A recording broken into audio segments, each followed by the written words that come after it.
അതിൽ സർക്കാർ കൃത്യമായ രീതിയിൽ ഉന്നത വിദ്യാഭ്യാസ വകുപ്പ് ഒരു പട്ടിക പോലും നൽകിയിരുന്നില്ല എന്നുള്ളത് ഉയരുന്ന ഒരു ആക്ഷേപം. മറ്റൊന്ന്, ഗവർണറുടെ നടപടികളെ പിന്തുണയ്ക്കുന്ന നിലപാട് സ്വീകരിച്ച ബി അശോകനെ ഉന്നത വിദ്യാഭ്യാസ വകുപ്പിന്റെ പ്രിൻസിപ്പൽ സെക്രട്ടറി ആക്കി എന്നുള്ളതാണ് മറ്റൊരു വിമർശനം. ഞാനിത് പറഞ്ഞല്ലോ, ഈ ഗവർണർ ഇതുപോലെ യൂണിവേഴ്സിറ്റികളിൽ ആളുകളെ നിയമിക്കാൻ തുടങ്ങിയത് ഞങ്ങൾ വന്നതിന് ശേഷമാണോ? അല്ലല്ല, ഞാൻ അല്ല എന്ത് ഇത്ര അസ്വസ്ഥത, ഞാനൊന്ന് പറഞ്ഞു തീർത്തോട്ടെ. ഞാൻ തുടങ്ങിയുള്ളൂ മറുപടി. അങ്ങ് പറയുന്നതൊക്കെ ഞാൻ കേട്ടുകൊണ്ടിരുന്നു, ഇല്ലേ? മുഴുവൻ കേട്ടുകൊണ്ടിരുന്നു. നാലാമത്തെ ചോദ്യമാണ് ചോദിക്കുന്നതെങ്കിലും ഞാൻ കേട്ടുകൊണ്ടിരുന്നു മുഴുവൻ. അപ്പം ഞാൻ പറയാൻ അനുവദിക്കണ്ടേ? അപ്പോൾ അത് യൂണിവേഴ്സിറ്റികളിൽ നിയമിക്കാൻ തുടങ്ങിയത് നിയമിക്കാൻ തുടങ്ങിയതാണ്? സിൻഡിക്കേറ്റിൽ എത്ര നിയമനങ്ങൾ നടത്തി? കേരളത്തിലെ എല്ലാ സിൻഡിക്കേറ്റുകളിലും എത്ര വൈസ് ചാൻസലർമാരുടെ പ്രശ്നങ്ങളുണ്ടായി? ഇതൊരു പുതിയ കാര്യമല്ലല്ലോ, ഇത് ഞങ്ങളിപ്പോൾ പുതിയതായി ഉണ്ടാക്കിയിരിക്കുന്ന, ഞങ്ങൾ വരുന്നതിന് മുമ്പ് അതിൻ്റെ നടപടിക്രമങ്ങളെല്ലാം പോയതാണ്. പാനൽ ആരാ കൊടുക്കേണ്ടിയിരുന്നത്? കഴിഞ്ഞ സർക്കാരാണ് കൊടുക്കേണ്ടിയിരുന്നത്, പാനൽ കൊടുക്കേണ്ടിയിരുന്നത്, അല്ലേ? അവർ നിയമിച്ചു.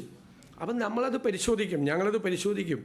ഇത് പുതിയ കാര്യം. ഞങ്ങളുടെ ഗവൺമെൻറ് വന്ന ഉടനെ തന്നെ governor കാവ്യവൽക്കരണമായിട്ട് ഇറങ്ങിയെന്നുള്ളതല്ലല്ലോ.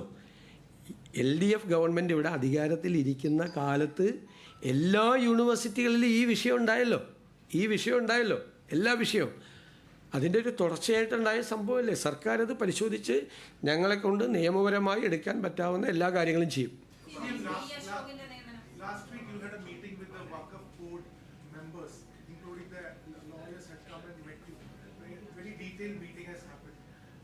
We would like to know what is the decision that the Chief Minister is going to be taking with regard to the Mudabbam issue, because those people over there are still continuing this. It's over 600 days now. അല്ല, ഞങ്ങളത് study ചെയ്തുകൊണ്ടിരിക്കുകയാണ്. അവസാനം വന്ന ഈ പോർട്ടലിൽ ഇത് ചേർത്തതോടുകൂടി വഖഫ് ഭൂമിയാണെന്ന് അവസാനത്തെ വഖഫ് board പോകുന്ന വഴിക്ക് ഞങ്ങളുടെ ഗവൺമെൻറ് വരുന്നതിൻ്റെ ഇടയിൽ ഒരു തീരുമാനം എടുത്തല്ലോ, ഒരു ഡിസിഷൻ എടുത്തല്ലോ. അല്ല, നമ്മൾ അതിൻ്റെ ഭാഗമായിട്ട് ഞങ്ങൾ എല്ലാവരുമായിട്ട് ഇൻട്രാക്ട് ചെയ്ത് അവരുമായിട്ട് സമരസമിതിയുടെ ആളുകളുമായിട്ട് സംസാരിച്ചു. എല്ലാവരുമായിട്ടും ഞങ്ങൾ സംസാരിച്ചുകൊണ്ടിരിക്കുന്നുണ്ട്. ഇതുമായിട്ട് ബന്ധപ്പെട്ട് ഒരു തീരുമാനം ഉണ്ടാവും.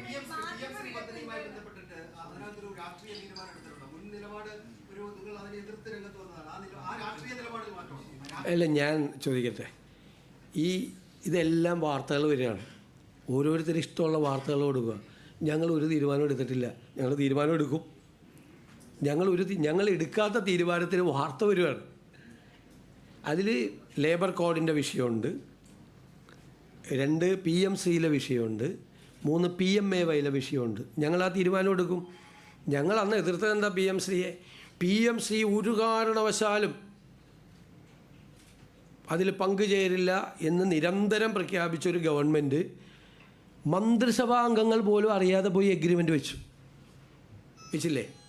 എന്നിട്ട് മന്ത്രിസഭാ യോഗത്തിൽ വന്ന് അന്നത്തെ മുഖ്യമന്ത്രിയും വിദ്യാഭ്യാസ മന്ത്രി ഇരിക്കുകയാണ്. അവർക്ക് രണ്ടുപേർക്കും അറിയാം ഇത് ഒപ്പുവെച്ചത്. ബാക്കി CPI മന്ത്രിമാർ ആവേശത്തോടെ പറയുകയാണ് ഇതിൽ ഒപ്പുവെക്കരുത്. അപ്പോൾ ഒപ്പുവെച്ചിട്ട് വന്ന മുഖ്യമന്ത്രിയും വിദ്യാഭ്യാസ മന്ത്രിയും മിണ്ടി കൊടുത്തില്ല മന്ത്രിസഭയിൽ. മറ്റവർ പറഞ്ഞുകൊണ്ടിരിക്കുകയാണ്. സ്വന്തം മന്ത്രിസഭാ അംഗങ്ങളെ പോലും അറിയാതെ മന്ത്രിസഭയുടെ പെർമിഷൻ പോലും എടുക്കാതെയാണ് വെച്ചത്. അത്രയും നാൾ PMCയിൽ ഒപ്പുവെക്കില്ല എന്ന് പറഞ്ഞ് വൺ ഫൈൻ മോർണിംഗ് പോയി ഒപ്പുവെച്ചപ്പോൾ, മന്ത്രിസഭയെ പോലും വിശ്വാസം എടുക്കാതെ ഒപ്പുവെച്ചപ്പോഴാണ് ഞങ്ങളതിനെ ചോദ്യം ചെയ്തത്. ഇപ്പോൾ അവർ ഒപ്പുവെച്ചൊരു ഗവൺമെൻറ് കണ്ടിന്യൂവേഷനാണ്. അപ്പോൾ നമ്മൾ പരിശോധിക്കണം. അതിൻ്റെ അകത്ത് ലീഗൽ ഒബ്ലിഗേഷൻ ഉണ്ട് ഒരു സ്റ്റേറ്റിന്, അല്ലേ? വ്യക്തികളല്ലല്ലോ പോയി ഒപ്പുവെച്ചത്, സ്റ്റേറ്റ് ഗവൺമെൻറ്റാണ് ഒപ്പുവെച്ചത്. ഗവൺമെൻറ് ഓഫ് കേരളയാണ് ഒപ്പുവെച്ചത്. ഇപ്പോൾ ഗവൺമെൻറ് ഓഫ് കേരള, ഞങ്ങൾ ഭരണതലത്തിലെ ആളുകൾ മാറിയെന്നല്ലാതെ ഗവൺമെൻറ് ഓഫ് കേരള തന്നെയാണ് ഞങ്ങളുടെ പൊസിഷൻ. അപ്പോൾ ഇതിനകത്ത് ലീഗൽ പൊസിഷൻ എന്താണ്, അതിലെങ്ങനെ സ്വീകരിക്കാൻ പറ്റുമെന്ന് പഠിക്കാതെ ചെയ്യാൻ പറ്റുമോ?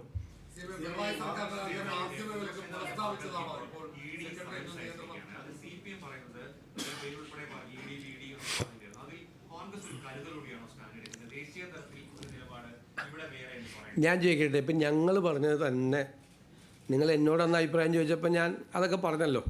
മോഡിയെ കാണാൻ പോയിട്ട് ഞാനിതൊക്കെ ചെയ്യിപ്പിച്ചതൊക്കെ ഞാൻ പറഞ്ഞല്ലോ, റെയ്ഡൊക്കെ നടത്തിച്ചത്.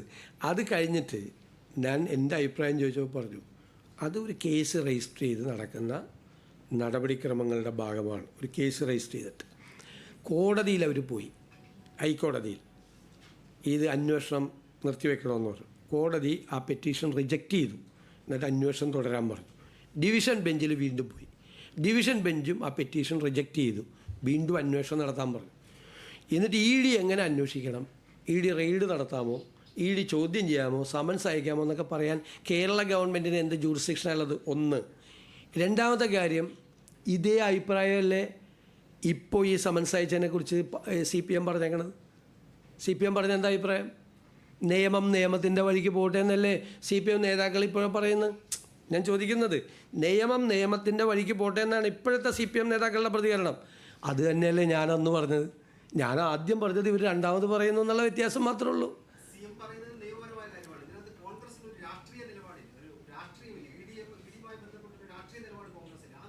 അല്ല, ആ നിലപാട് വന്നപ്പോഴും ഞങ്ങൾ അന്വേഷണമായിട്ട് സഹകരിക്കുകയായിരുന്നു. ഇത് രാഷ്ട്രീയമായ കേസാണെങ്കിൽ CPMന് രാഷ്ട്രീയമായി അതിനെ എതിർക്കാനുള്ള അവകാശമുണ്ട്. ഞങ്ങളതിനെ ചോദ്യം ചെയ്യുന്നില്ല. പക്ഷേ ഇ ഡി റെയ്ഡ് ചെയ്യാൻ വരുമ്പോൾ ഇ ഡിയുടെ വണ്ടി തല്ലി പൊളിക്കുക, അതിൻ്റെ അതിരിക്കുന്ന ആളുകളെ അടിച്ചാൽ ലോ ആൻഡ് ഓർഡർ സിറ്റുവേഷനാണ്. അവിടെ പോലീസ് ഇടപെടും. അതൊന്നും നടക്കില്ല കേരളത്തിൽ. അതൊന്നും നടക്കില്ല. അതിലിടപെടും. നമ്മൾ 55 മണിക്കൂർ രാഹുൽ ഗാന്ധിയെ ഇൻട്രോഗേറ്റ് ചെയ്തില്ലേ? അവരവിടെ പോയിരുന്നില്ലേ? മനസ്സിലായില്ലേ? കേസല്ലേ. ഇപ്പോൾ CPM നേതാക്കൾ എല്ലാവരും പറയുന്നുണ്ടല്ലോ. ഇപ്പോൾ ഇഷ്ടിക കയ്യിലെടുത്തില്ലല്ലോ.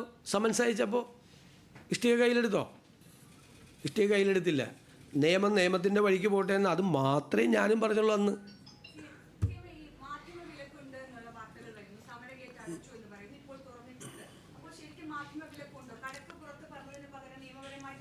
ഞാൻ ചോദിക്കട്ടെ, ആ നിലപാട് ഞങ്ങളതിനെ എതിർത്തതാണ്. മാധ്യമങ്ങൾക്ക് വിലക്ക് ഏർപ്പെടുത്തിയതിന് ആ ഓർഡർ ഇപ്പോഴും നിലനിൽക്കുകയാണ്.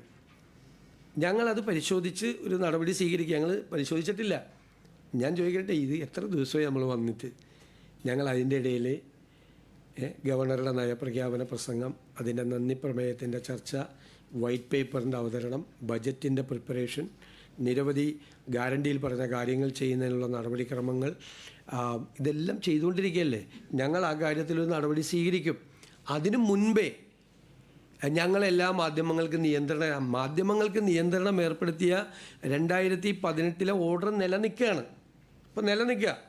അത് മാറ്റാനൊരു ഗവൺമെൻറ് ഓർഡർ തന്നെ വേണം. സർക്കുലറാണ് ഇറക്കിയത്. 2015-11-2018 ഇറക്കിയ മാർഗനിർദ്ദേശങ്ങളാണ് ആ സർക്കുലർ നിൽക്കുന്നത്. സെക്രട്ടേറിയറ്റിനകത്ത്, സെക്രട്ടേറിയറ്റിന് പുറത്ത് എന്ന് പറയുന്ന നിർദ്ദേശങ്ങൾ. അത് പരിശോധിച്ച് നമ്മളൊരു നടപടി സ്വീകരിക്കണം. അതിനു മുമ്പ് ഞങ്ങൾ മാധ്യമങ്ങളെ പുറത്താക്കി എന്ന് പറയുന്നത്, വാർത്ത കൊടുക്കുന്നത് ശരിയാണോ ഇല്ലയെന്ന് നിങ്ങൾ ആലോചിക്കുക. പിന്നെ ഗേറ്റ് ഫുൾ ടൈം അടച്ചിട്ടിരിക്കുകയായിരുന്നു. ആ ഗേറ്റ് തുറന്നു. ആ ഗേറ്റിൻ്റെ മുമ്പിലേക്കൊരു ജാഥയുമായിട്ട് വരുമ്പോൾ ആ ഗേറ്റ് അടയ്ക്കില്ലേ? ആ ഗേറ്റ് അടച്ചിട്ടില്ലേ പ്രതിരോധം തീർക്കുന്നത് അല്ലേ? അതവിടെ ഇങ്ങോട്ട് ഒരു ആക്രമണം ഉണ്ടാകാതിരിക്കാൻ സമരങ്ങൾ വരുമ്പോൾ ഗേറ്റ് അടയ്ക്കും. അല്ല, അത് നോക്കാം, അത് പരിശോധിക്കും. ഗവൺമെൻറ് ഒരു നിർദ്ദേശവും കൊടുത്തിട്ടില്ല. ഗവൺമെൻറ് അത് തുറക്കണം എന്നാണ് പറഞ്ഞിരുന്നത്.